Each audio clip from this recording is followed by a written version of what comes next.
Hi, my name is Georgina Mitchell and I'm here today to talk a little bit about anxiety. A lot of people come to see me about anxiety without having a real understanding of what it actually is and how it's affecting them. Historically, CBT, cognitive behavioural therapy, has been a popular go-to solution for treating people with anxiety, but in my opinion it hasn't been effective because anxiety is very much a physical experience as well as a cognitive thinking experience. So simply changing the way you think about things doesn't resolve the physical experience that you're having. In hypnotherapy, we can change that. We can change what you're physically experiencing. We can go into the sight, the sound, the kinesthetic, and we can alter your perception of that in order to reduce the effect that anxiety is having on your system. And this is a very powerful way of tackling it because it's empowering for the client to know that they can change what their brain is trying to do for them.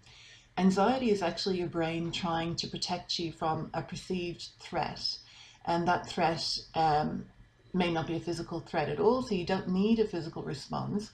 And when you understand that and you understand what your brain is trying to do for you, you can then work with your brain to change how it's responding to a given situation. And that's what I, as a therapist, would work with you on. It's about understanding where you're feeling and how you go about anxiety. Different people have different ways of experiencing anxiety.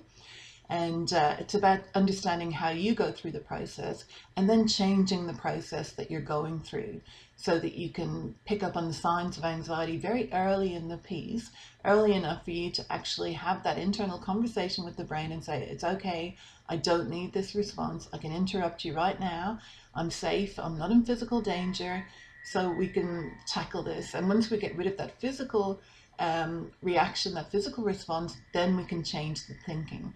So CBT does come into it to a degree, but later in the piece. It's not the initial response, because if you are experiencing a very strong physical response to something and you simply try to deal with it by thinking about something else or distracting yourself, that physical response is going to increase. It's going to become more compelling until it gets to a point where you simply can't distract yourself from it anymore.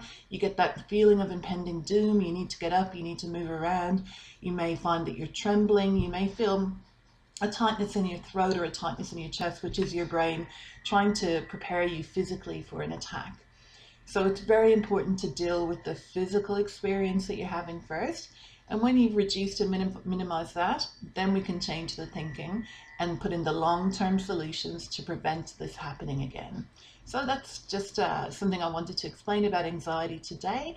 And I'll be posting a few different tips or explanations over the next while. So thank you for joining me today and having a look at this clip. Again, I'm from Hypfocus Therapies and we're located in Mentone in southeast Melbourne, and I do specialise in anxiety, and I also help a lot of clients with weight loss, stopping smoking, phobias, things that you typically associate with hypnotherapy, but my speciality is anxiety disorders. So thank you for listening. Bye.